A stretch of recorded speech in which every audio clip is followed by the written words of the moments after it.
What up, y'all? My name is Ian Edwards, and welcome to the Soccer Comic Rant. We're going to talk about these things, but not in the same order. First of all, I want to congratulate Liverpool and for winning the title. Want to kind of not shit on Arsenal, but they threw in the towel. So I don't even know what you do to teams that throw in the towel. So we're going to discuss Arsenal throwing in the towel and handing the title to Liverpool this weekend. Forest, they got beaten and came back, but still lost. We're going to talk about Man City and their game versus Liverpool and a title deciding game. Newcastle had that weird game with Forest, so we'll kind of discuss that maybe. We'll definitely talk about Chelsea and they're running out of solutions over there. Maresca is we'll talk about it. I don't even want to get into Aston Villa with Marcus Rashford, their new player, him showing up with Asensio. We'll maybe brush over Brighton. They don't deserve any light, even though they won. We're not Brighton fans in this podcast. We're going to go down to Tottenham. We'll talk about that, whether Martin's here or not. And we'll talk about how I watched that game until I was sure Tottenham wasn't going to lose. And then I just turned it off. But Ipswich had a chance to come back. Then we're going to talk about Everton versus Man United. Like I said, we might talk about that first because we got Chris Triani here, and he's at a show, and he's got to bounce. So maybe we'll discuss that first. We'll applaud West Ham for beating Arsenal. We'll give them some flowers and some love, and we'll talk about Southampton. The Hudson comic is here, stand-up comic, Southampton fan, staring up at the rest of the league from the bottom of the table. And we'll talk about his game this weekend. Sorry, Lee. Sorry to describe it like that. Sorry to describe the facts. You know what I'm saying? But I'm not proud of our point either. So Triani's here. He's an Everton fan, stand-up comic. Let's get the Man U game or the Everton first half out the way. What's your thoughts on that game? A lot of thoughts. I do feel like I was in awe that Everton are up 2-0 at the half, right? I mean, was anyone expecting that? I do. Ian, I'm a big fan, but I don't want to upset you, but I don't feel like Man U played a great game. I just don't. In fact, I don't need if them not playing a great game upset me. Not you telling me exactly what happened upset me. Yeah. Well, here I updated my background so you could see. I don't know if you can. The only problem with that background is if the editing program that I do use, if it works, it's gonna read those players as actual people, and and it's gonna be tough to edit. That's the only thing. But it's a funny. Really? Do I need to change it? Yeah. Just put it back to just you. Okay, great. I can do that. It's going to confuse the AI program. Yeah, it's going to be like, whoa, okay. But yeah, no, I don't know. I just thought I thought Man U did not play a great game for, perennial relegation fighters Everton to somehow be up 2-0 at the half, which I do have my theories about, but I do think Man U played a much better second half. I'll give you that. I mean, to come back, I think if the game hadn't kept going, Man, you might have even won. I do want to hear your thoughts, Ian. What did you think of the now famous VAR controversy? Well, let me talk about the game, and then I'll get to the penalty. That's the obvious thing that we definitely have to discuss. And before I even start talking about it, Martin is joining. So I'm going to introduce Martin before he even actually joins. Martin Harris, stand-up comic, actor, seen him in all the shows on Netflix, movies, big stars, and he's got some shit cooking. We'll find out about it later. But right now, Martin, me and Chris and Lee, we're discussing the Man U Everton game, the podcast derby. And so I'm just starting to talk about it. I was disgusted, Chris. I was disgusted. Yeah. Well, let me ask you. We done top of the table first? No, because Chris got to bounce. Okay.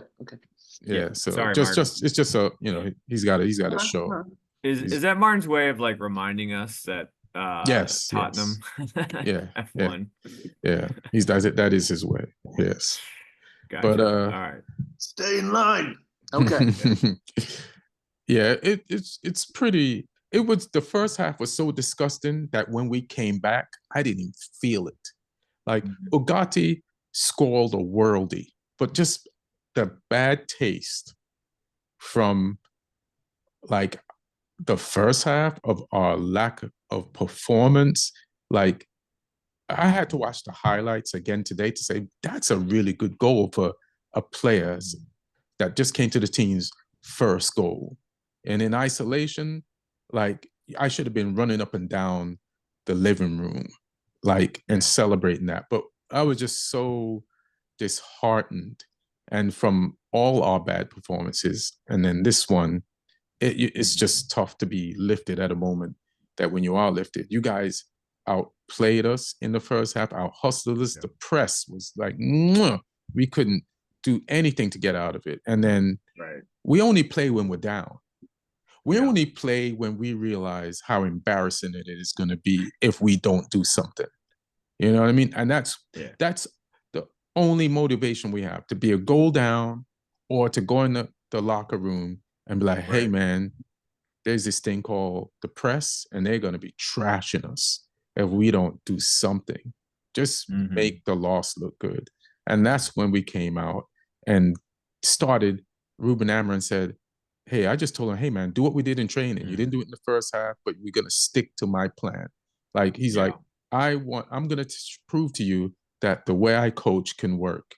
So pick up the intensity, which we did. Also, I feel like Everton doesn't know how to keep a lead.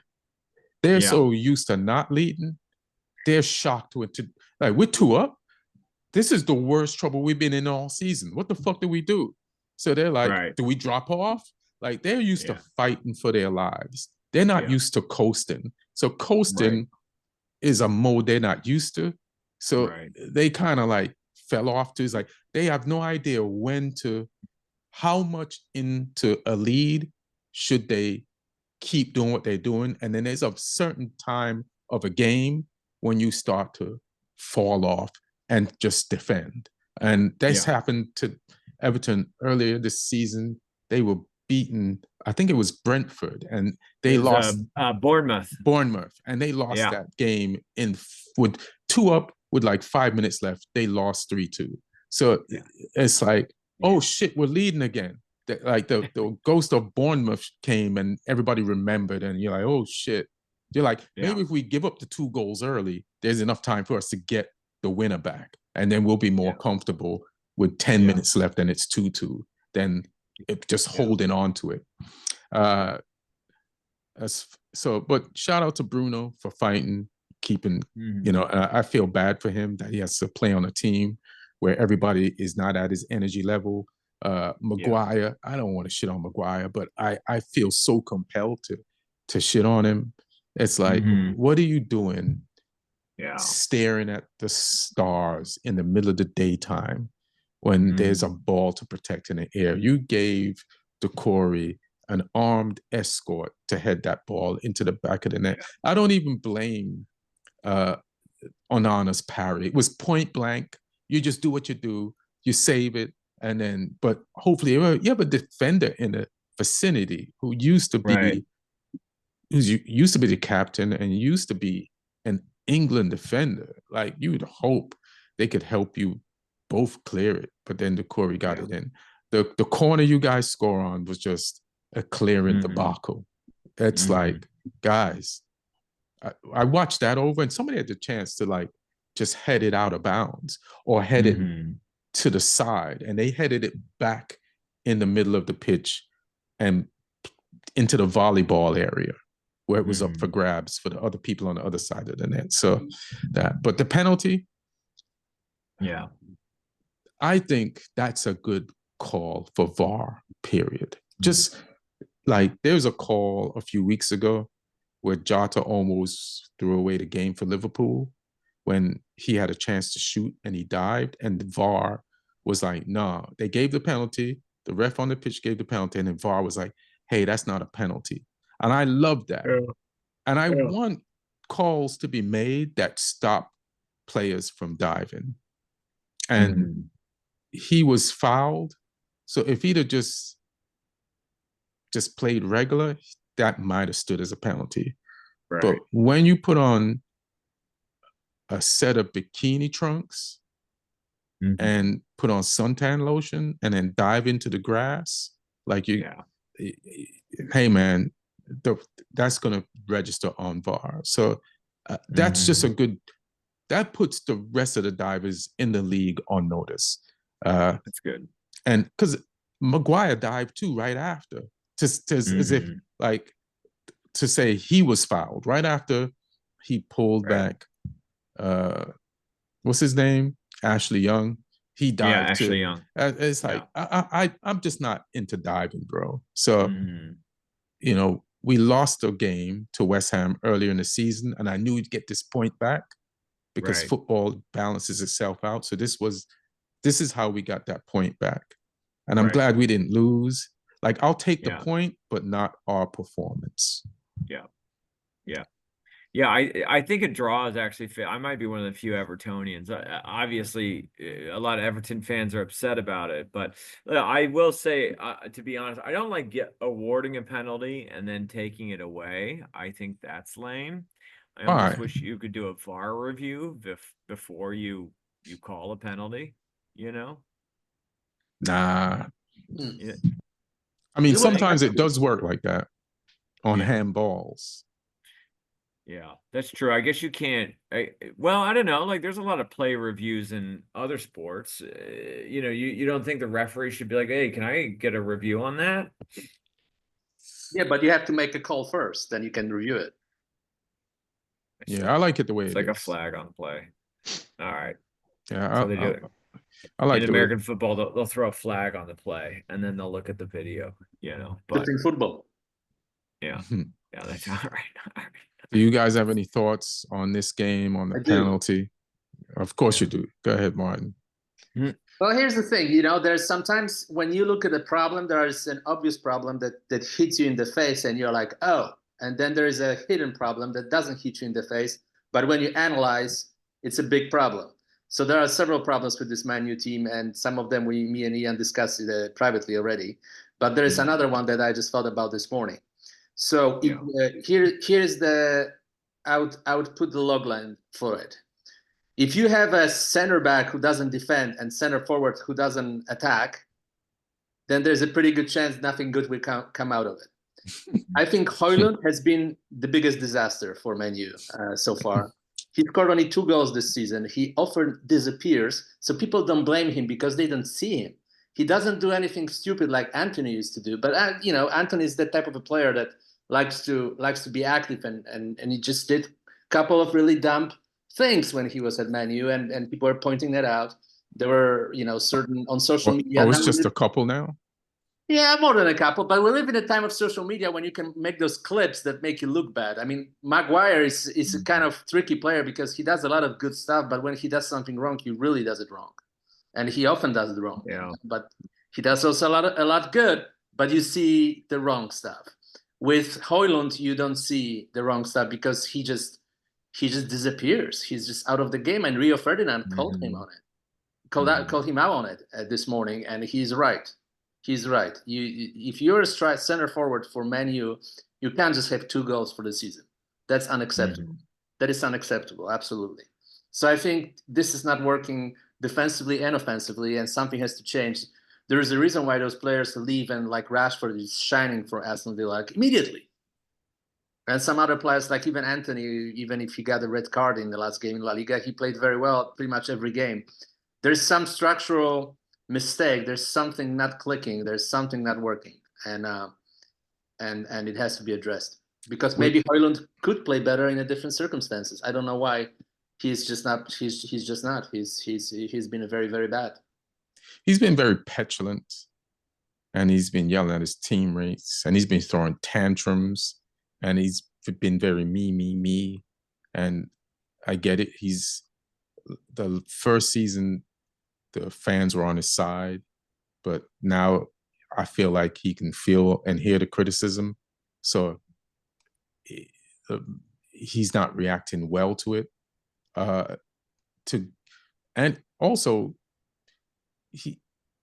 they say he doesn't get fed passes, but now he has to get used to playing with Dogru, who actually does cross the ball in.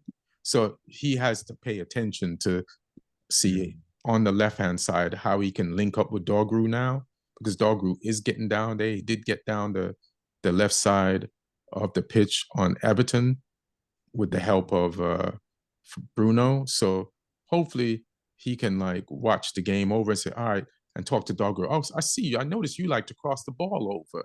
All right, where's your, what areas? And maybe I can get to those areas or be aware or pay attention. But even in games where Garnacho comes on and crosses the ball, like Haaland is never there. Like one must have T-Mobile and one must have Verizon. They can't link up. Or like one has an iPhone and one has an Android, and the green bubble is not happening. Because whenever cross does come in the box, Haaland is never in the vicinity. Hoyland is never in the vicinity to cross. So there has to be, like, they got to talk and hang out more and figure it out. Speaking of which, Aaron, what are your thoughts? You mentioned when Garnacho comes in, what did you think about him not starting? I mean, I thought he'd be starting. Why is Amorim playing with him like that? He's a young player, and sometimes when you start him, he's more effective in 45 minutes coming off the bench or less than that than he is in the game. Yeah. So I mean, he's probably our only attacker. We gave away all of our attackers, like between the summer transfer window and now. We ain't got no Sancho. We ain't got no Rashford. He's killing it at Aston Villa. And then I don't know why we loaned out Anthony. We clearly need a body. And maybe they're determined to like sell him, but we do need a body. If somebody else gets injured, we'll be playing forward with one of those defenders that can't defend, Martin, because we ain't got no body. Yeah. But I don't know if anything more needs to be said about the game. Go ahead. Well, but what do you think it's going to take? I mean, I am curious, you know, we do the pod weekly, but I'm curious to think, like, what are your thoughts on Man U, like, turning it around? Like, I assume you're still wanting to give, just like last week, wanting to give Amorim time. And everyone, I think, is pretty largely in, like, give Amorim time, because to get rid of him would be insane. But, yeah, just kind of, what do you think it's going to take to turn it around from here? Well, it took me a while to notice or realize something or accept something. Like, the way Dogru's been playing makes me realize how much we don't have. His effectiveness this week made me realize how much we don't have the players to fit the system. Seeing him and how he fits the system and works in it makes me realize, like, we don't have players with intensity. He has intensity, athleticism, pace, speed, and desire. And we need like 5 more Doggerus, fam. And we definitely need one on the other side of the pitch to play wing back the way he plays it. That could, like, we get crosses coming in from both sides of the pitch on a regular basis. Like, even by accident, Hoyland's gonna connect with 1 or 2 of those a game. You know what I mean? And just with more intensity, so we can win more balls, win more duels, and we need balls. Like, as soon as we feel pressure, we pass the ball backwards. Nobody's trying nothing. Everybody's being so careful. It's like playing with a glass ball that nobody wants to break. It's like, hey, man, this problem is your problem. If you fuck up with it, the fans can't say I fucked up with it. Yeah. So it's that type of football. But until only when we go down some goals and everybody knows it's their fault, and if they don't do something to prove that they tried and that you can't put the blame on the player who made the bad pass or lost the ball, everybody's going to get it. That's when everybody's like, all right, let's help each other get something out of this. It's the wrong mentality. Yeah. Well, like you said, like Garnacho is young, see him develop. I mean, he's 20. Yeah, and he makes bad decisions too. Yeah. He's young, green. Well, Jordan Pickford is a veteran, and he still makes bad decisions. He usually saves us about 10 goals a season, but then costs us 2 or 3 games as well. So, veterans screw up too. Do you think he cost you something this game? No. I mean, that free kick goal, I mean, some of that stuff was just like, some of that stuff is just talent, Yeah, I don't know how that free kick. The Corey scored a goal and then gave up that free kick. That was his handball, right? I think so. Yeah. Yeah. So Well, it's also important what kind of veterans you have, because Man U, they have plenty of veterans. It's a veteran team. It's a kind of a mix of a veteran and youth. You don't have too many players in their prime, especially now that you loaned out a few of them.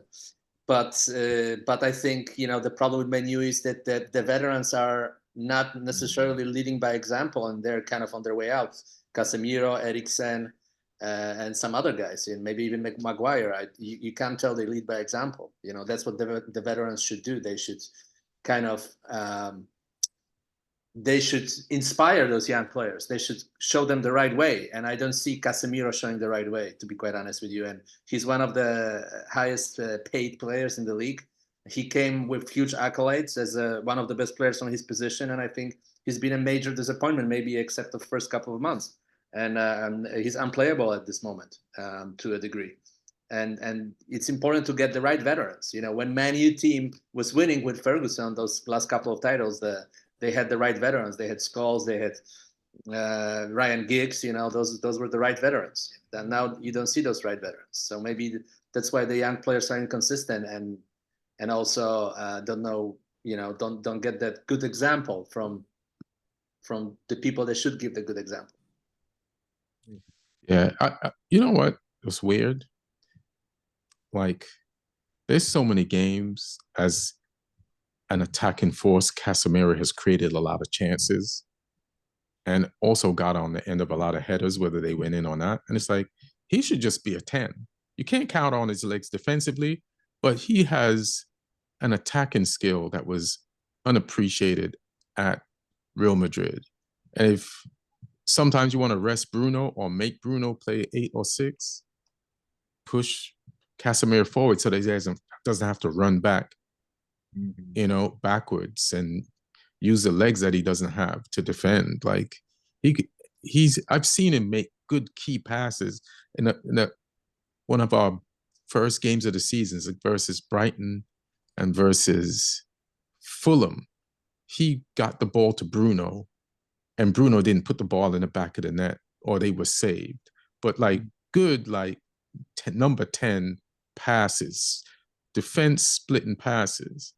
And I almost think it's like, make him be 10. We sometimes, or lately, have been playing Bruno as an 8 or a 6. So, to get something out of Casemiro, I think you have to just make him a 10.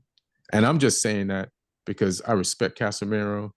I know he's not helping us, but I don't want to shit on Casemiro. Casemiro, man, goddamn legend, man. So I agree with you, but I can't shit on him. Fair. You want to go to the top of the table where the order of things should be? Martin and Lee, do you want to congratulate Liverpool on winning the title? Already did 2 months ago. It's official now. Not technically, it's not official, but it's as official as it was 2 months ago. I mean, if you thought it was official 2 months ago, what do you think it is now? 11-point gap. Of course, Arsenal got a game in hand, but Arsenal not just helped to win Liverpool. First of all, Liverpool's performance Beautiful. There's no shame in Liverpool's game. They're like, hey, Man City, you want the ball? Take the ball. We don't care if the possession stats are embarrassing. The only stat we care about is goals. And because goals win games, and if we win this game, this title is ours.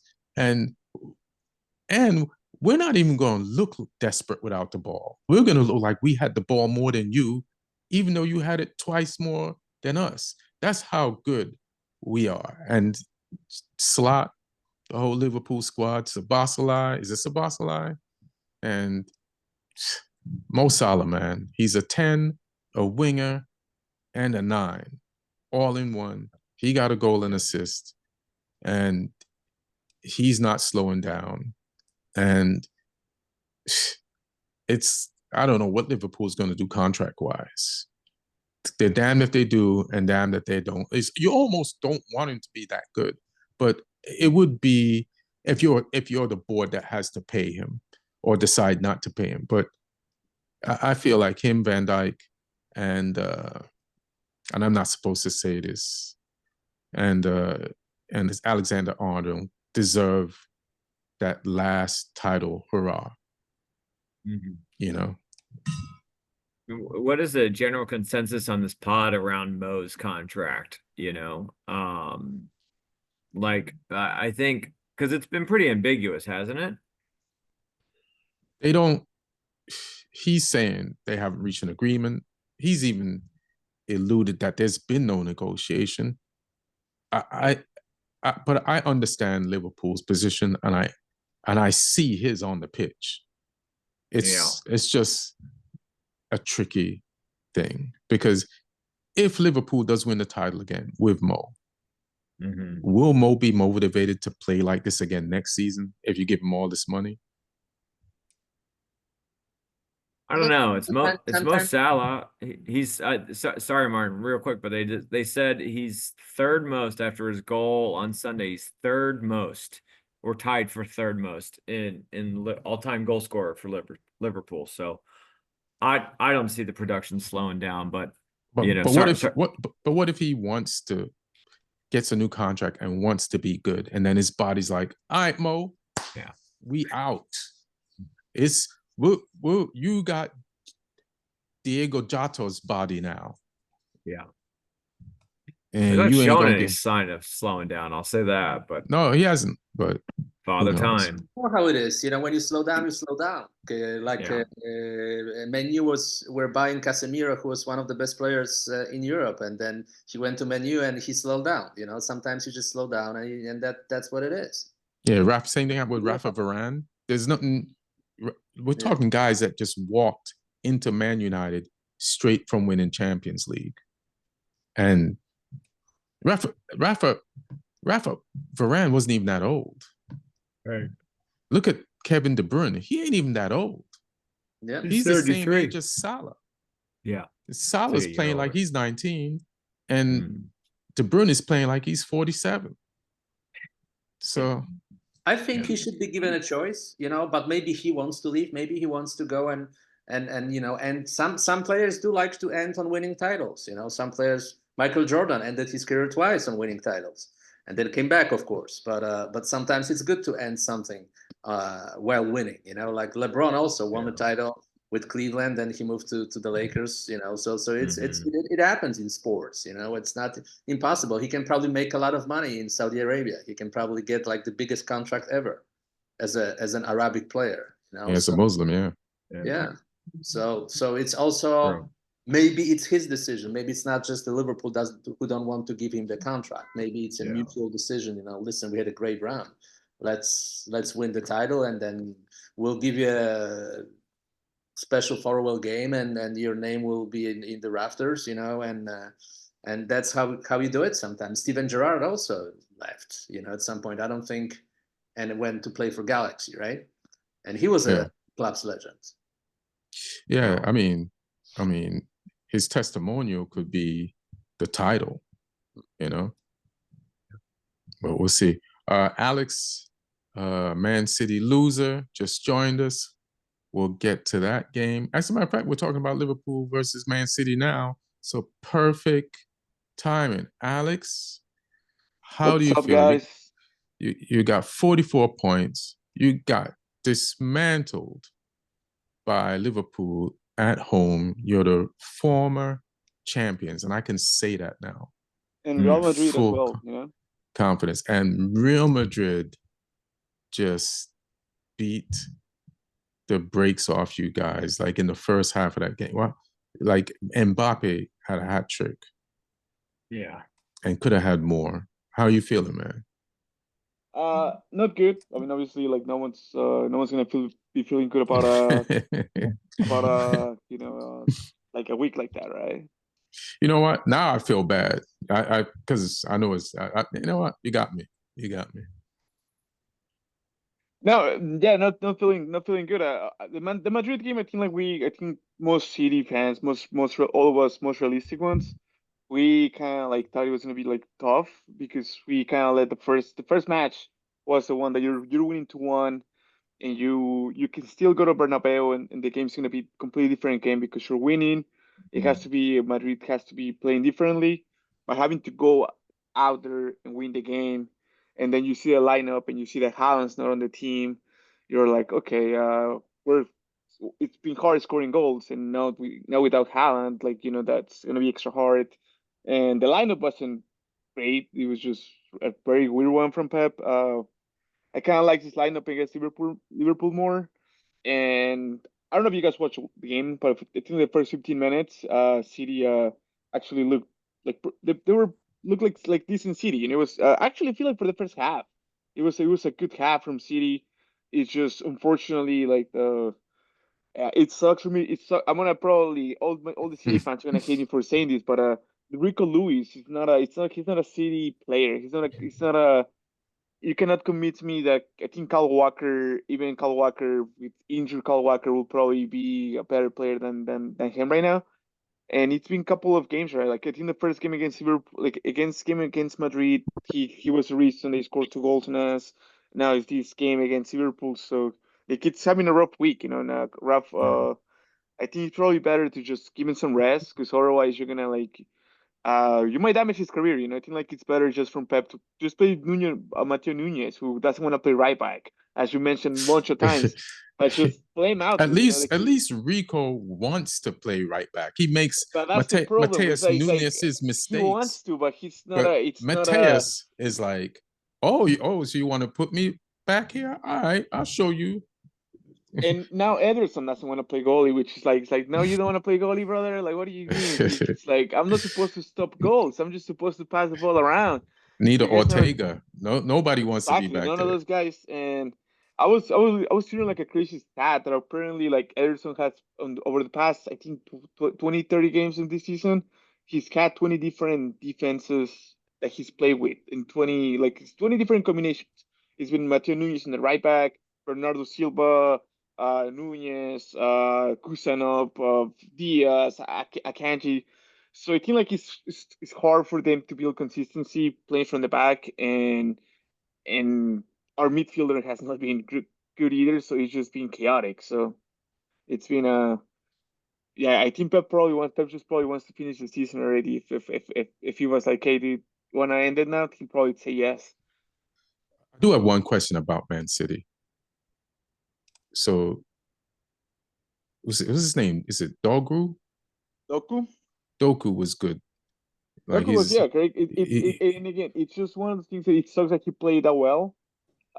Because that guy's like a roller coaster. He sometimes gives you like the highs, like he's insane, and then sometimes he's not as good as this time. And one of his best games, we didn't have Haaland, who probably would have just made something out of one of those crosses. He's crossing to Foden, who's Foden against Van Dijk. It's not really. It's just not really. I don't know. Maybe obviously, I do feel like Doku had a great game, but maybe it was part of Liverpool's plan to say, you know what, let him just take you. Like nothing's gonna happen because he's gonna go run the line, cross the ball, and we got Van Dijk and Konate covering Foden, so there's no really damage happening to that. Well, I just wanted to give him props, but you mentioned Foden, right? And Foden is playing like De Bruyne now. Like you want Foden to play like De Bruyne from 5 years ago, but I don't know what's on. I don't know if he got the aging disease too, but he doesn't look like. But here's my question. You guys need midfield players, right? You need players in the midfield with legs. So you have this midfield player that you bought from Aston Villa for 100 million, who you play as a left winger. But now that you need midfielders, why don't you drop him back to the position where he's really comfortable and he has a defensive mindset? Because I've seen him play defensive when he was a left winger.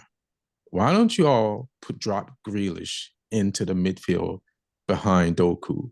Like, why is it like he's a right?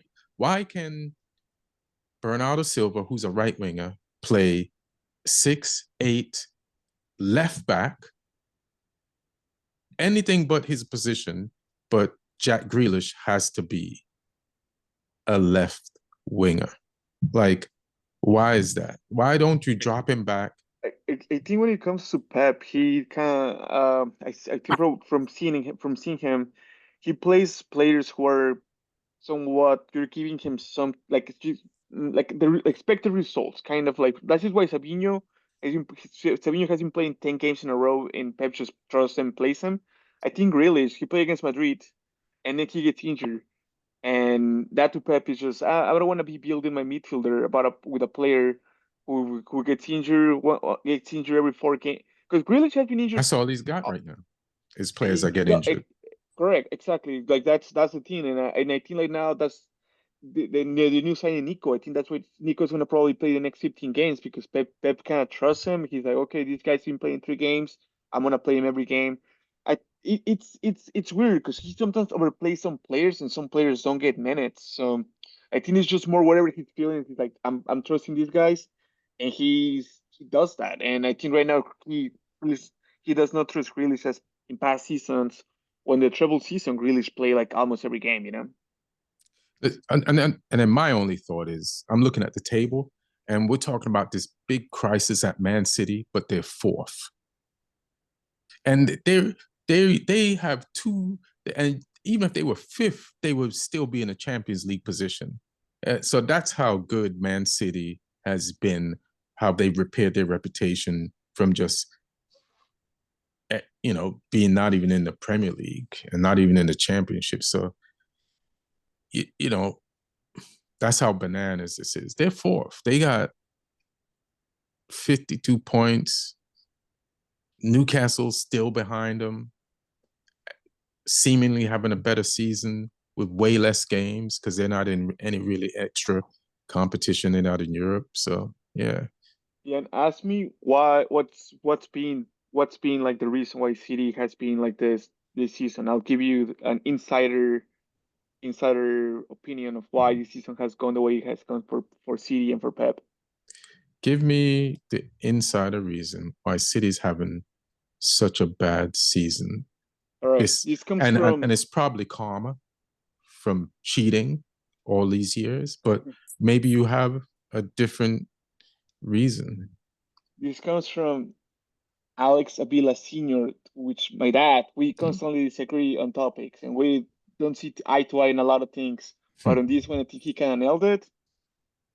Pep Guardiola has constantly, he likes basically like kind of like not knowing if he's going to extend his contract or not. He always kind of like loves that. Kind of like, I don't know if I'm going to renew. I'll let you guys know at the end. And he's been going through some personal matters with his divorce through his wife and stuff. I think him not like I do. My dad thinks like it was going to be his last season, like this last season, and that's why he decided to kind of like ride with the last. We stick around with the players that he likes or his circle, like Kevin De Bruyne, Bernardo. The support system. Exactly, kind of like the homies. Kind of like I'm gonna finish my last season with the people that I like and stuff. The divorce kind of like made him reevaluate what is going to happen, and now he kind of he might have to rebuild the team, and he's now got players who are like just like him. They got old with him, and these players don't know the players that he wants anymore. He decided to stay with the players he traded his wife for. Like, I'm gonna ride off into the sunset with these dudes, but these dudes are, hey man, we can't carry you no more. Our knees are old, The sad thing about Pep, I put a video in the chat. Like, it looked like he really used to really love his wife. You could see the love he had for her, like to the point where he's like this other person. You could see, So I don't think it's sad. I guess the good thing, but yeah, I just he's definitely in the last 12 years has been more in love with football. I mean, 10 years in Manchester, so it's I think we all love and respect him for that and stuff. I do hope that however it ends, it doesn't become like a when coaches kind of something stick around too long and they end up like Wenger out. I don't want Pep out. I just want him to end on his good on his terms whenever he wants to, or if he wants to continue riding it, like let's make it 250 charges. Just give him anything he needs. I know, right? What's the difference? Lee, you have any thoughts on how Arsenal lost? Well, let's talk about for a second. Before you start a segment. Y'all have a good week. All right, peace, fam. Bye, y'all. Take care. Let me say a few things about City before we move to Arsenal. The current City remind me of what United were in the early 2000s. Okay, after the great run when they best players aged, like Roy Keane, David Beckham had left to Real Madrid. They didn't have, Gary Palisters and all those guys anymore. And they just aged out and Arsenal took over. And Arsenal became the best team in the league, and then Chelsea. And there was Liverpool. There were like a couple of good Liverpool years there. They never won the title, though. It was Arsenal and then Chelsea. And I feel like that's what's happening with City, that they just aged out and they have to make a major reshuffling. Just like the United did. They have to find their version of Cristiano Ronaldo, which United found in 2003.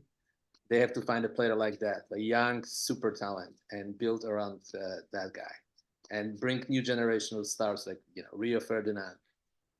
At the time, joined United. Who else joined United at the time? There were like 4 or 5 new players that were added to the group that was there, and replaced those like aged out veterans. I think that's what I need to do. Yeah. Alex Ferguson actually, like when he first got to United, like got rid of his older players in a cold-blooded way before they even got old. Like they won him the league and he got rid of them right away. Yeah, Mark Hughes, I think. Yeah. Hughes, Steve Bruce. Yeah, like he brought in them young kids ASAP. And you're like, why would he do that? But he never let the team get stale until it was time for him to retire, because he wasn't thinking about rebuilding it for somebody else. So that's kind of what he like him. He started he got rid of Jaya Toure, Tamir Nasri, Joe Hart, a couple of I think John Lescott has just left before, so some company one more season stuff. But I don't think he's ever rebuilt the team. Like he hasn't been around long enough to be. When he moved to Bayern, he knew what he had in Bayern. He knew he had Ribéry, Robben, all the players. The same way he took over Barca, and I think that was Rijkaard's team. Yeah, it's like the first time that he actually is gonna have to be like starting if he wants to, because we don't know what's happening and stuff, even though he has 12 more years of contract, 12 more months of contract, I'm sorry. He might have to rebuild the team because, like a Stones, Ederson, Bernardo, De Bruyne, they're not the players that he came in when he first came to the team, so it's gonna be interesting. Yeah, it's gonna be interesting. I gotta turn on these lights before the place gets dark here. But what's your thoughts on Arsenal, Lee? I don't want you to wait until we get to Southampton. It's going to be a minute. I mean, after Liverpool dropped some points midweek, you could just see this coming, couldn't you? Because there's pressure on Arsenal to get the win and close that gap a bit before the Liverpool City game and put a bit of pressure on City. And I mean, there's no 2 ways about it. They bottled it. There's no 2 ways about it. They crumbled under the pressure. I mean, the Mikel Merino striker experiment off the bench worked against Leicester. But I mean, there's not much that doesn't work against Leicester right now. So Hilarious. to go for it from the start in this game and just, yeah, that was poor from Arsenal. Just a real bold job from them. Which, you know, I didn't want to see that. You know, I wanted, like I said before, I want a title race, and I would rather Arsenal win the league than Liverpool, because I want to see someone else win it outside of Liverpool and City for the first few years. And yeah, they were just disappointing. I mean, West Ham at home. But credit to West Ham though, they were organised, they worked hard. You know, they made themselves tough to get past, and Arsenal, though, at home should be having the quality to put them away. I'm also mad because I put Arteta as my manager chip in fantasy football as well, and that was a complete letdown because I thought this was going to be a routine home win. So, yeah, Arsenal have upset me with this one. Just, yeah, not a good game from them. You know what I think? Just on West Ham, it's funny. Like, Arsenal's second in the table. But if you go in that game and look at who has the best attackers, it's going to be West Ham at the bottom of the table. Like, they got Kudus and they got Bowen. And who else do they have? That's Souček scores more than Mourinho, and Mourinho's like Arsenal's like savior that they were hoping for. And it's like, if you're West Ham, you're like, these guys can't even they have no attackers. They have a clueless offense right now because of injuries. It's like, Arsenal's lucky West Ham didn't have a real go at them, because offensively, they probably could have scored more. And even if Arsenal had gotten a goal because West Ham played a little open, I feel like West Ham still had more attackers than like legit, like people can put the ball in the net or have shots on goal than Arsenal does have at this moment. And they bottled this off the pitch. Arsenal is like the entire world. People who only watch cricket knew that Arsenal needed a 9. You know what I mean? And they didn't get one. And all their offensive options are injured. And it's at a critical time of the year. They made a fake bid for Ollie Watkins, who's worth it. You know what I mean? They could have got homeboy from Brentford, who's in the Middle East right now, at the beginning of the season. You have to get a 9. When you're this close, when you finish second 2 years in a row, you're like, what do we have to do to make sure we win? Because it's tough for players to finish 3 years in a row and believe they're going to win in the 4th year. So you have to do everything. Like, it's poker. Like, somebody raises you, you raise them, you make sure you keep raising all the cash on the table. Because if you outbluff this person, you're going to win this hand. You're going to win this league. And even if you think there's pressure now on Arteta, next year he has to win the title. So if they're not handling the pressure of winning it this season, imagine how big the pressure, like, that fan base is not having no excuses next season. They're barely having it now. This thing is being bottled off the pitch. I like what you said about the strikers, because when I saw the Evan Ferguson come in, I was like, oh my God, what? I don't think he's the greatest. I do like him. I do think he's kind of like, he's got potential. He's a decent striker.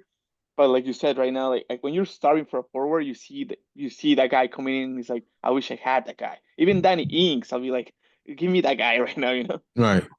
Like, you call up Brighton and say, hey man, how much would it take to get Welbeck off your hand?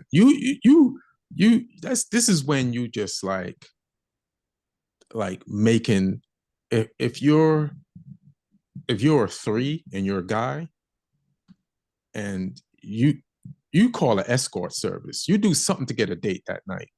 You know what I mean? And Arsenal, like, that person's not good enough. he's not exactly what we want. It's not. See, where did your stuck-upness get you? This comes from Martin, and he's like ex-United watch, scout watch. Wan-Bissaka, man, what a game he had. Yeah, I always knew he'd be good going forward. I don't know what the fan base was talking about. So He had a great game. I think he was a bit. Like, I don't know, but I don't know if he got a high score, but or maybe player of the match. But I think like I saw him basically getting a bunch of praise and stuff. He might have gotten the player of the match. He got the assist for Bowen's goal. yeah, Yeah.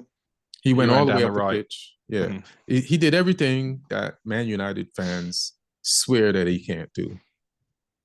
So And as I remember, Arsenal also had loaned out Nketiah, right? They had Nketiah, so they technically He's sold to Palace. Yeah, they sold It's him. not a So loan. they don't Yeah. have a single striker on the team. yeah, I'm watching.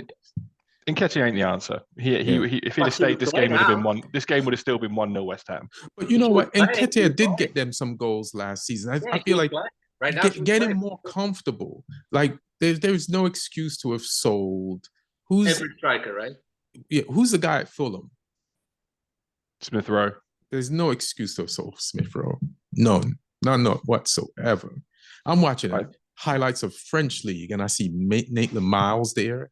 I'm like people Maitland-Niles needs to go. He came on loan to us right. in the last season we went down, and he was awful. Smith Rowe, I think, was more he wanted to go and be a guaranteed starter every week because he wasn't going to get that at Arsenal in the position he played. Yeah, but those are some players, of course. We can argue about individual players, but the most important thing is they don't have a single center forward. And Nketiah is a center forward, so you have to make sure that when you get rid of people. I'm not having it. The guy's done fuck all at Palace. He wasn't going to do anything at Arsenal. I understand, but Arsenal still lose this game if he's still there. They don't have a single center forward. They don't. But Eddie Nketiah wouldn't. They'd still not have a single centre forward, even if Nketiah was still there for this game. It doesn't make a difference. But they've got players. Go ahead. They've got players who could have played there. Like Raheem Sterling's played false 9 for City. Again, they've just got all players who aren't the answer. And even if there's players there who technically are a 9, they're not the answer. Gabriel Jesus, when he's there, he's a 9, but he's not the answer. They missed out by not signing a proper 9 the last however many windows. Havertz is not a 9. They don't really have a proper 9 at the club whatsoever. And Nketiah was not the answer. They needed to go out and spend whatever money they had in the bank on Sesko or someone like that, a proper number 9 who would do that. They could have gone and got other people in the window, like in the summer. They could have even gone short term and got like Girassi, who's scoring almost every week for Dortmund. They could have got a proper number 9, but they've just neglected that like window after window, and they've put up with either people that aren't real 9s or they put up with people who are never going to make it, like Nketiah, never going to make it, done nothing at Palace. The guy's a championship striker at best. Yeah, like Arteta takes the term false 9 too seriously. Like Pep had success with a false 9 with a real 9. You know what I mean? It's like you use a false 9 when you have a real 9 and you need that 9 to get some space, to get the ball, to be a 9. You don't get somebody who's not a 9 to be a false 9 because then they can't be a 9. Like Messi would have to drop deep to get the ball. That's the false 9, right? So that the defenders wouldn't follow him down there. But he has the ability to then be a 10 and a 9 and get himself from the 10 position to the 9 position to score. So the rest of the I don't know how Arteta got this wrong. False 9 functions differently when your false 9 is the best player in the world, possibly the best player ever. Right. It just works differently, and the whole team they had around him works differently. The thing is, like, this Arsenal team were just out of ideas going forward against a team that wanted to defend. Like they had nothing. Odegaard seems to have regressed under the pressure because he's normally the player that can pick a lock, and he was awful. That's why you need the kid at Fulham. It's like Odegaard should have been rested. Like, I don't even like how much we play Bruno. That's why I'm suggesting Casemiro as a 10. Sometimes you could rest at least for a half. Like Odegaard, play, injured, then came right back from an injury and just been starting pretty much the whole time. And it's like the guy's he's young too. It's a lot, like give him some competition, give him some breaks so he can come back with some energy. Then he don't have his boy to pass to Saka to like take some of the pressure off him. Because Saka is the main offensive player for Arsenal. And he ain't there, they ain't got no answers. So before we've changed to a different game or something, there was no debate. That was a red card, right? Like we all agree on that. Guys, because Arsenal fans are saying like that's not a red card. How is that? Not, if he doesn't pull them, he goes one of like it's open net, I mean, it was late in the game too, right? Like minute 70, like I think like 20 minutes in the second half. Yeah, I'm not making any excuses for Arsenal. You know what I mean? Like, didn't somebody like Liverpool win a game with 10 men this season? Somebody did. Like, you just got to do everything you got to do to win. What do you guys think of this Chelsea situation? Just for my part, I just think Maresca plays the same cards all the time, and people are used to it. It's like he did something a little different when he put Reece James in the midfield, and it worked for a little bit. But as far as the substitutions, they're pretty much always going to be the same. They also have injuries, and I feel like Cole Palmer, one thing, I feel like they have to give Nate Jackson more props. Like, since he's been injured, I think that there was this chemistry between him and Cole Palmer that made both of them good. And now that he's not there, it's affecting Cole Palmer. And Cole Palmer should have definitely put away that one-on-one against the goalkeeper. I don't know how. Normally, he would finish more difficult things than that. But besides that, Chelsea just looked like, all right, we're going to do this. Then their defense can't hold on to a lead. They can't play out the back.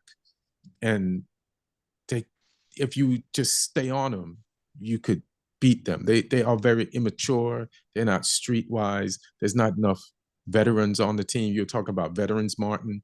Chelsea don't really have any to like drag them across the line and like get in on them. Like it can't just be Cole Palmer. He's young. He needs to learn stuff too.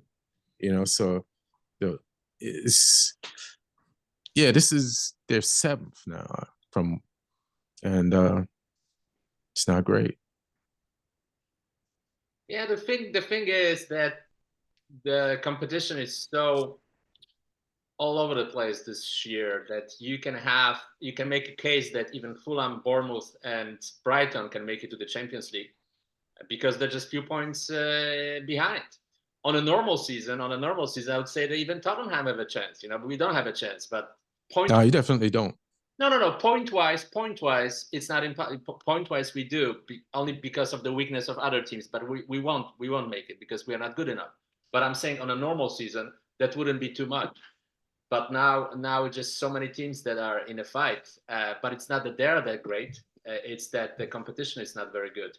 That City is not at a very good level. Chelsea is not at a good level. Tottenham is not at a good level. Man U is not at a good level. Aston Villa is kind of took a step back this year. They can still make it. They can still make it again in the top four. But the only two teams that are guaranteed to play in the Champions League are, of course, Liverpool and I think Arsenal too. I don't think they will slip. And the rest is up for grabs. The rest is absolutely 100% up for grabs. So we can see some random teams. I wouldn't be surprised if I see Liverpool, Arsenal, Forest, Brighton, and Fulham in the Champions League. Or Bournemouth. Yeah, any of that could happen. What do you guys think of like Rashford, what he's doing at Villa, 2 assists this weekend to Asensio? Also, one thing about Rashford, he created the most chances in those 3 games than any player in the Premier League. Off the bench as well. Yep. See why we had to get rid of him? Exactly why we had to get rid of him. can't keep. He could have did that for us, but didn't have the desire for whatever reason. And whatever the reason is what's wrong with United. So, what's wrong with United plays out with ex-United players who are excelling in other leagues for other teams all over the world. And only they know the deep, dark secret. Sometimes I think it is as simple, though, as players just needing a change of scenery and like a revenge motivation. I don't know if you were putting Rashford into your team. I don't know if you brought Rashford on for the last 20 minutes against Everton, if he'd have done that for you. No, I know he wouldn't have. Yeah. I know he wouldn't have. Speaking of Everton, why y'all changing Parks? Stay at Goodison. Now it works. I should have told Chris that, you might go to this new place and lose. This you didn't need a new stadium. You just needed Moyes back. Watch him get relegated with that season. First time. First season in the new place, they're going to go down. Yeah, the secret was Goodison. Yeah. Lee, I don't know anything about that goalie from Chelsea, but where did that guy come from? I don't know, but Sanchez is like, yes, there is a way for me back in this team. Whatever problems Chelsea are having, they are going to be solved tomorrow night because we play them. So however bad Chelsea fans are feeling, whatever things they may think are wrong with their team, none of those things will be wrong after tomorrow night because we will help them heal. That Palmer by going there in 7 and giving games. them 4 or 5 goals. Palmer has not scored in 7 games. That's rare. That's that's a goal streak. He's also top of the Premier League for expected assists, so he's being let down by teammates as well. Yeah. But he's creating the most big chances. Do you think he scores a hat trick against Southampton? Wouldn't surprise me. I wouldn't put that past any player in the Premier League right now. Is that a FA Cup game or what is that? No, there's a full routine of Premier League fixtures Tuesday, Wednesday. Mm-hmm. Half of them or some are Tuesday, some are Wednesday. All right. You play Ipswich. You play Ipswich at home. Yeah. Liverpool Newcastle is probably the biggest one, I'd say, out of those. I think City out of this cluster of fixtures. I don't know. I think we play City, right? Don't we play City? But we're kind of we're not at a good level right now. Podcast derby, Spurs versus City. Martin, how you liking your chances? You and Jeb Spence. Great world-class player, man. If it wasn't a different team, I would say I'm moderate. But with City, we won 3 out of 3 this year, so why not? Yeah. I am. Yeah, Spurs don't gotta beat City. Only when we need it. We needed to win the league against them. They were like, okay, you guys can have the league, but we're gonna beat you guys every time. They're like, let's shake hands on that. I'm okay with that. Yeah, Spurs is really Man City's bogey team. That's straight up. So you think you can beat them, and you think you could lose to them, Alex? It could be one of those things that we win, but it's just I'd rather. Obviously we gotta qualify for the Champions League, but I don't think honestly, it'll be sad if we kind of score if we beat Spurs by a lot of goals. I'll be upset because I was like, why didn't you do this against Liverpool? Why didn't you do this against Madrid? Why you have to? It's kind of like Newcastle. We had a great game against Newcastle. I think we won 4-0 or something, and then we go and Guardiola plays Gundogan as a defensive mid against Madrid. So I don't know what we're gonna play or what lineup, what players. I wouldn't be surprised if we win. I wouldn't be surprised if we lose. All right. Spurs, you won, Martin. How you feeling? I don't know. We won 3 in a row, and obviously some players came back to the team and they're playing well. I think some young players, they got some reps and they're playing really well, as Spence and Birdwell, and I'm glad they're playing. They're getting minutes from Ange, that he noticed that and he made some changes in the lineup. He let them play. Definitely Spence is a much more secure option than Porro, who is a very one-sided player. So there are some positives, but we still allow some chances. The other team had chances, so it's not like they didn't have any chances. we were in, spurts dominating the game, but they did have some opportunities. So Vicario obviously in goal is also a big upgrade over whoever else would play. I mean, Forster, that's obvious. The Czech guy we got, also Vicario is better. So I think that some players just came back, some more will come back, and we can make a run at 10th, maybe. Hilarious. No, but I don't think we should worry about the relegation battle anymore. I think we're fine.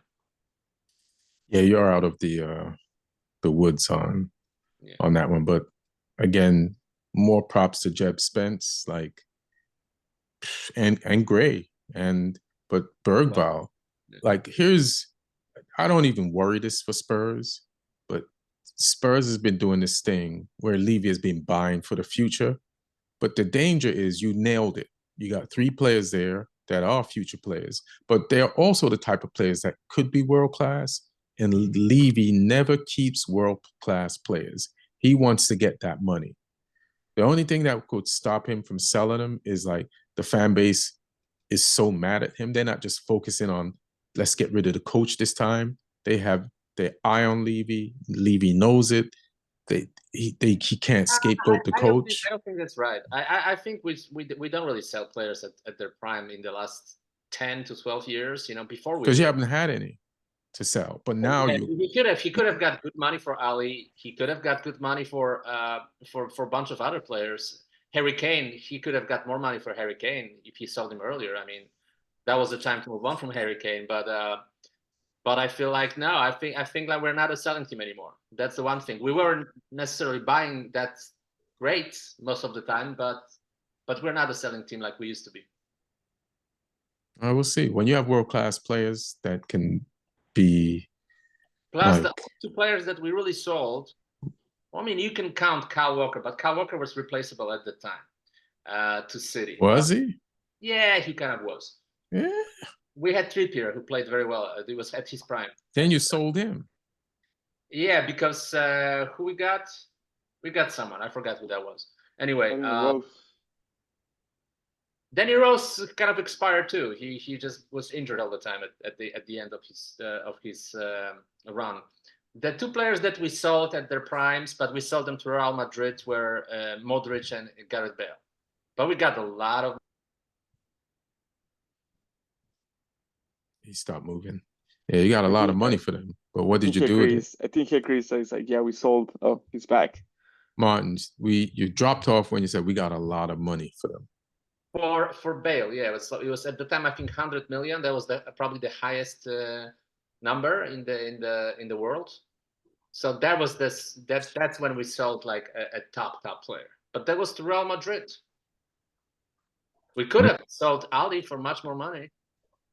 No, you didn't sell him because you guys were in the thick of like challenge him for stuff. So he's not stupid, but like the thing is, he sold Bale and Modric when he thought that this club is not going to challenge for anything. So I might as well make some money. No. But then you hold on to Ali and you hold on to Kane when you're challenging for stuff. But that's not. I disagree because like you can make a case. Well, Real Madrid bought Bale and Modric from us, but he bought Cristiano Ronaldo from you guys. I mean, when Real Madrid come or they after we won. Yeah, we don't sell. I understand, but when Real Madrid comes for a player, it's hard to and offers a lot of money. It's hard not to let them go to Real Madrid. So you're kind of making my point. Suppose Bergvall, Jeb Spence, and Gray play really good, and Real Madrid come for them. You saw what happened with Mbappe in Paris Saint-Germain. I think if Real Madrid tries very hard, he can get every player. They can get every player in the world except of Barca players.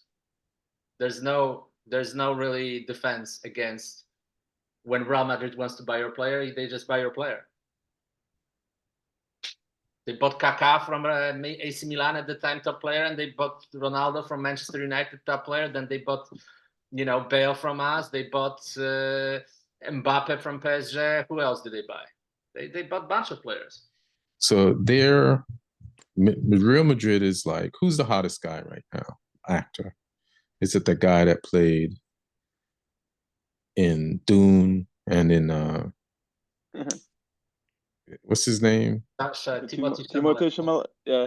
Yeah, like if you're at your wedding, you just got married, and Timothée Chalamet walks in, he could bag your wife on honeymoon night. Yeah, like that's what Real Madrid is. Like, your wife could just be like, I love you. I'm so glad we just made this union. We're gonna be together. And I want to play with you forever. And then Real Madrid walks in. And you're like, it's the same woman, or it's like, goodbye. I'm going for it. Zendaya walks in, I guess that's the same case. So what? If Zendaya walks in. Zendaya walks in, yeah. Your man is gone. Real Madrid is Zendaya and Timothée Chalamet. Yep. All right, Lee, tell us who Southampton is. Because they ain't no Premier League team. Yeah, we got dunked on by Brighton. I hate bad. that. We're just bad. The manager came out afterwards and sort of said that the last 3 years of the club has been a disaster. Came out and said that he's realised that the team can't play the way he wants them to play. It's like, well, you've been here 2 months. You should have figured that out quicker, because we've all seen it. He plays this crazy system where we're man marking across the whole pitch. So we play with 3 centre backs, and they have to mark the opposition front 3 wherever they go on the field, player for player. And I don't know, like, how this must have worked for him in Serie A, but it ain't working in the Premier League, because teams are smart and Brighton just pulled those players all over the place. Mm-hmm. We had huge holes in the defence at times. We had huge holes in the midfield because they would just pull us to one side of the pitch and then move the ball to a different area where there was space, and we were lacking. Just terrible. And it's clearly the way the players are being asked to play as well. The players have got no fight. That's on them. Mm-hmm. Apart from Ramsdale came out of this game with some credit because he stopped it from being double figures. So Ramsdale did well, but some of the other players, they're not putting any effort in, a lot of them, and the tactics are awful. So combine those two things, where you've got players trying to play an extreme brand of football that only works with 100% commitment, and they don't have that. Yeah, I mean, if we want to pick these results up, we need to go back to basics. We need to go back to basics, be hard to beat, and just try and be in games, because there's no point trying to do anything if we're 2-0 down, 3-0 down, 4-0 down. Like, it's not working. I mean, the only team we beat recently was Ipswich, and they were terrible. I mean, even Spurs beat them, so they're bad. You're the only one that's fighting. You're still Martin catching strays, even though you're like down. You're like, I will not forget to fire on Martin. Who's playing Ipswich next, right? You know who's playing Ipswich next on Wednesday. United. Well, this is the big test of how bad are things at United. The same I way. don't think we need a test for that. Well, we're the same way that Southampton are the test of how bad are things at Chelsea, because if we get something there, Chelsea should end their season there and then. Maresca should get fired if they lose to us. Do you see any wins? Like, there's with like the games remaining? No. Maybe Leicester, when we play Leicester, because that will just be a game between 2 of the worst teams in Premier League history right there. So hey, maybe they got less. 17 points. So I don't know what you're talking about. I mean, the way Brentford ran through them, I'm seeing a lot of the way Brentford ran through them, I'm seeing a lot of similarities. So we're bad, they're bad. I just hope this game was like the manager. He said a lot of stuff afterwards that suggests that he's acknowledged now how bad things are. It seemed like he was sort of a little bit in. I don't know. I don't know if he knew it. But I don't know if he knew it before, but wasn't going to say it publicly. But now he's saying it publicly. So I'm hoping that means we go back to basics, and we ditch this silly man marking system that doesn't work with these players. Because it might work with better players, it might work in a different league. It's not working with these players in this league. So you've got to allow defenders and the midfielders to protect the goal and be compact and not get pulled all over the pitch. So I'm hoping he's recognised that and against Chelsea, because if we try that against Chelsea, Cole Palmer will he'll have a field day. He'll take people out into into spaces they don't want to go. With or without Nate Jackson. Yeah, it's going to happen. So I'm hoping we go there, and I'm hoping we channel the spirit of Sam Allardyce, the spirit of Neil Warnock, the spirit of Sean Dyche, the spirit of Tony Pulis, all these guys, and I'm hoping we shithouse the Chelsea. Spirit of Arteta, Arsenal. A few months ago. Yeah, I'm hoping we play the ugliest football. I don't care how it looks. I want us to be time wasting from minute 1. People going down with cramps 10 minutes into the game. You should be. That's it. Yeah. You should play that big guy, Anachu, and just get corners. Like he can get on the end of a corner. Something. Long throws, corners. I want the ugliest football known to man tomorrow night at Stamford Bridge. I want us to go there and ugly it up. I want us to get a 0-0 and get booed off the pitch, or a 1-0 win, get booed off the pitch by their fans, and I want their coaching staff to refuse to shake hands with our coaching staff. That's what I want. That's what I want tomorrow. I don't want pretty football. I'm not asking for pretty football. I'm not asking for loads of goals. I just want. I would enjoy it if we just show a bit of bottle, a bit of arsehole tomorrow. Hilarious. I hope that's what you get. That'll put Neil and Chelsea more in jeopardy and in trouble. Do you guys want to talk about San Diego and the MLS team? Like, and the MLS kicking off a little bit, and San Diego beating the champs in their first inaugural game. It's their first game, right? Yep. Yeah, big win. First game as a franchise. California team. I mean, I looked at the starting lineup, and there's only 2 players I recognise, which was Irving Lozano, or Chucky Lozano, as he's known. Played for PSV, played for Napoli, played for the Mexico national team. Still only 29 as well, which is crazy. I know, right? He feels older, right? Yeah, he can put in a few good years there. And I don't blame him going to get that California sunshine, and he'll be on the designated player wage. And the other guy that I recognised on the team sheet for San Diego was Paddy McNair, who was a Man United academy player. Left in 2016, went to Sunderland briefly, and then was at Middlesbrough for a few years. So I think I said in the chat, he has lived in 2 of the worst places in the UK, in Sunderland and Middlesbrough, 2 of the most grim parts of the United Kingdom. Apologies to anyone if we got any listeners who live there, but I mean, you can't say it's nice. It's pretty grim. So he deserves this San Diego lifestyle that he'll now have down, that SoCal beach lifestyle that he's going to get when they're not on the road all the time. So yeah, I mean, I bet the players who I hadn't heard of, they stepped up. They were organised. They moved the ball nicely, and to go to the reigning champions and win on the first day is big achievement. Well, I want to ask you a question, but before I do, I really want to give props to San Diego. Is it San Diego FC? For their second goal, like defending a corner, I think, or a set play, and then working it up the pitch, and the way they put that in the back of the net, like the 2 players involved, all the 3 players involved, like perfect touches. And those were not MLS touches, like I saw some MLS highlights, and sometimes there's where they could be bangers in another league. It's just like the ball would go in the net, but it would just dribble in the net. Like it happened. It got in there, but it's not a glorious goal. It's not something that MLS can like hype their league up with. But that second goal was definitely a highlight reel for the beginning of the season if they want people to come back and watch. Like, that's the question I want to ask to Martin. Like, how good do expansion teams, like every league is different. Like I've seen NFL expansion teams do good. Like the Jaguars, I think they went to the playoffs the first 2 seasons. Or the other team that came into the league with the Jaguars, if I'm not mistaken. And that was NFL. But Martin, you've always been paying attention to the MLS. Like, how is this an unusual result? No.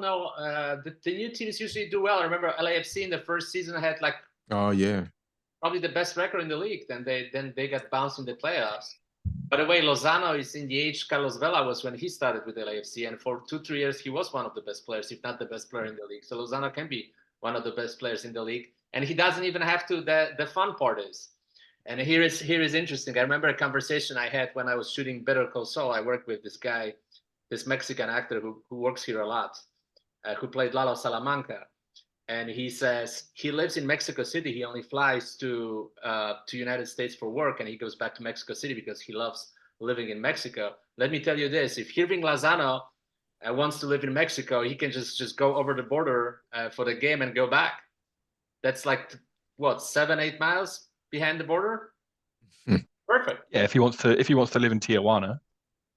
Yeah, but you know, it's not far. It's extremely close. You can't get any closer to Mexico than San Diego. So he doesn't even have to live in the United States. He can play in Mexico and earn dollars in America. I think as a Mexican player and as a Mexican national, it's probably not the best political time for him to have to constantly cross over that border every day for training and for games. Because I think the less contact Mexicans have with ice and border control right now, the better.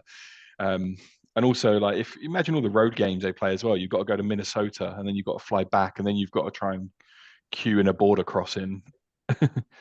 That's long. So listen, he's like, I'm going to Mexico for dinner. Yeah. You know, I'll be right back. I'll tell you a couple things about because I went to see these guys first. I went to see these guys play at oh yeah. Like literally Palm 5 minutes away from my Springs. house. They had a tournament called the Coachella Valley Invitational, and I watched like their first game, and a bunch of people I've never seen before. I only know Chucky. That's the only player that I knew. But what I think like it's kind of cool that they have like 6 players from Denmark. Like they're number 10 they scored the goal, and like number 7 and like 2 more other players. They're from Denmark. So I think like that's kind of cool to have like a group that kind of has some chemistry in the pitch, you know, because you're a brand new team. You're like, okay, and it worked. I mean, right now it worked out for them. I don't know if it's gonna work out in the long term, but I always kind of like when teams have that, you know, when teams have like a little group of national teams and stuff, or at least to grab lunch together or just I don't know, but they look all right. I think they beat Chicago 5-0. Chucky scored 2 goals. They play fast. Like they're just very, very direct. And you might as be because Chucky is known from being super, super fast. He was people that love, you know, FIFA and stuff. He was like in top 10 fastest FIFA players back in when like his prime and stuff. So yeah, it's gonna be a fun team. I do hear the jersey. I feel like they had so much time to prepare like a better jersey concept, and it just blew with white lines. This is horrible. I would have bought it because San Diego is like my second city, but it's a bad jersey. Like I'll wait for the next one. It was because MLS jerseys on the whole like have been killing it with the jerseys. And I did notice how under par and plain the San Diego jersey was, especially when I was staring at a white jersey is levels above you had the chance to use blue, and a white jersey on the opposite team was fire. It's like, this is what you did with blue. Look what they did with white. Yeah. And the San Diego one, it looks like a training jersey. Yes. It does look like, we don't know if we're going to, they look like they could get relegated. Like they don't know the rules of the league yet, and that you could stay up. It don't matter how bad you do. So it's like, we'll see if this is going to work. Well, the women's San Diego Wave team, I think their jersey is nicer. Like, you guys can look it up or whatever. I was like, if I'm buying it's got like pink and white and blue on it, hasn't it? And you got like some kind of like little waves and stuff. Like it's got some concept. A little bit like yellow, isn't there? Yellow orange on there as well. I just saw the blue one. The blue one has like some kind of like I guess like it's like looks like you're surfing on the water. Like I don't know. It's like an interesting concept and stuff. I would rather buy that. It's also cheaper. It's like $40 cheaper than buying the San Diego one, and it's nicer, you know. With the women's jersey. Yeah, the women's jersey. And I'll tell you the last thing about Chucky, because my little cousin, he played with Chucky in Pachuca. like my little cousin played in academy with Chucky. My cousin was just playing there. Chucky also was like a star of the team. Like he traveled to Brazil, to Argentina to play and stuff. My cousin was just like part of the 50-person team. Like he's just new Chucky and stuff. But since he was young, he was always kind of like a big kid, kind of like like very mature person. He got married during 2014, so he's been like he's like very different from most Latino players. Like I don't know if you guys know about Mexican players, but they got caught with prostitutes in a Copa America. Like in Chucky is like completely opposite type of player, super centered, super focused and stuff. So I think that's why he wanted to call it off. He like, I'm done with Europe. I want to just settle in San Diego, beautiful city, get the money and stuff, and just enjoy like a chill lifestyle. Good for him. No prostitutes. No OnlyFans girls. Just family. Just family. What else? Did we miss anything before we go to Fantasy League? Any team we want to pick? Main talking points. I feel you. I feel like you're right. Yeah.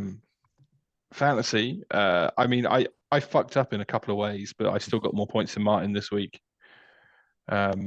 Which was nice. I'm still below him though. I'm still but I'm gaining. I believe my mistakes.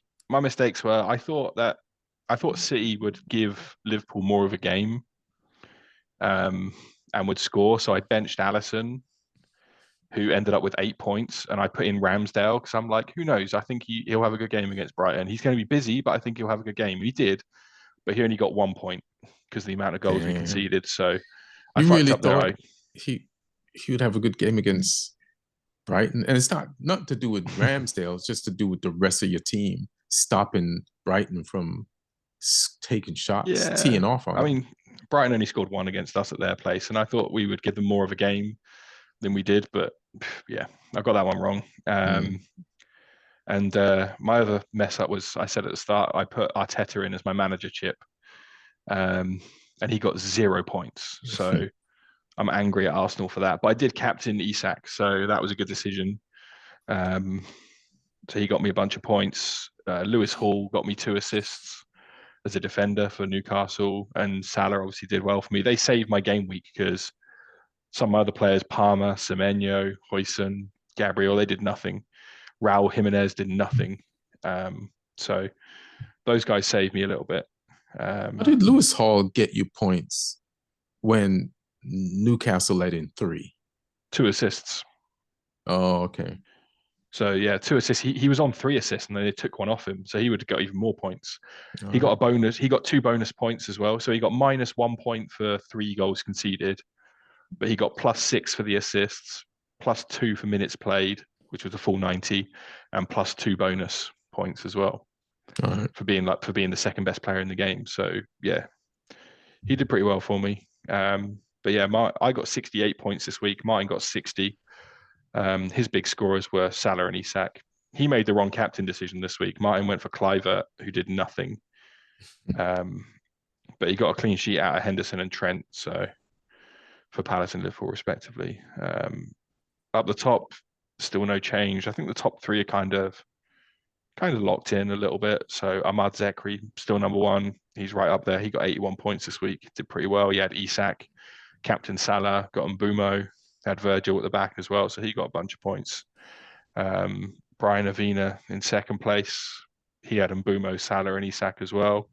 But he messed up. He went bold. He went Captain Nwaneri for Arsenal. So he tried to make a bold call. It didn't go off. And then Joey Duda scored. I think Joey Duda is the only person who got over 100 in our group this week. Oh yeah, so all right, Joey. Big up Joey. He got 107 points. He had a clean sheet for Verbruggen, clean sheet for Trent. He had Munoz for Palace, who scored a goal, I believe, and got a bunch of points. Clean sheet as well. Salah get some points for helping Trent defend. I mean, someone needs to help Trent defend. He can't do it on his own. Gravenbach be over there all the time. I feel like they're playing 2 right backs. I posted that stat in the group that by half time, Trent had already racked up the highest amount that a player had been dribbled past in any game in the Premier League this season by half time. And that's taken into account, some of the players we've got on our team. But yeah, Joey Duda had captain Salah, he had Mbeumo, he had Wissa. So he doubled up on Brentford, which is a good decision. And Isak as well. So yeah, he's in third. All right. And then where are you and Martin at? Did you say it, or I missed it? Yeah, we are down. Come on, guys. Martin's in 14th, I'm in 18th. Come on, guys.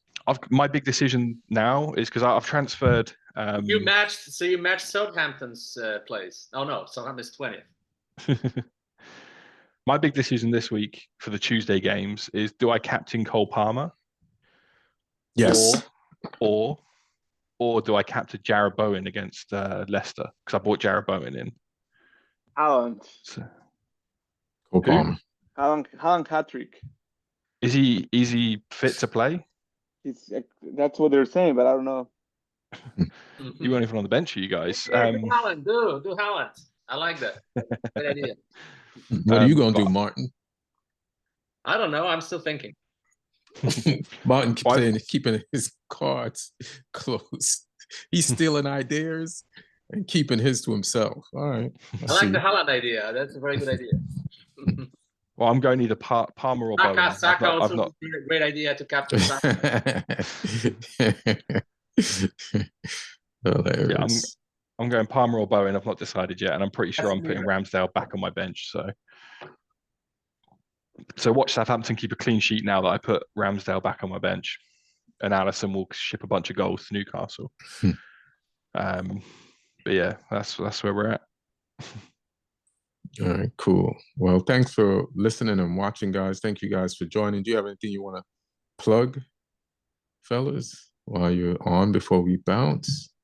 Just, follow me on Instagram, Martin_HarrisLA. I post, all the new updates. So just follow me there. Updates on what? There'll be some updates. All right. Alex, you got anything? Going on. Lee, shows. Oh yeah, it's Lee Hutton Comedy on Instagram, posting about shows all the time on there. I'm usually either in London or all over the UK, sometimes beyond. So yeah, just keep an eye on there. And then I'm at Ian Edwards Comic on Instagram. I'm at a Mothership headlining this weekend in Austin, but I'll post my other dates. I have some, but I just haven't put them up there yet. But I will put them up there while I'm in Austin. I'm gonna go to Austin early, so I'll be doing a bunch of shows in Austin, but definitely the weekend at the Mothership this weekend. Thanks for joining. Thanks for listening. Like and subscribe on YouTube.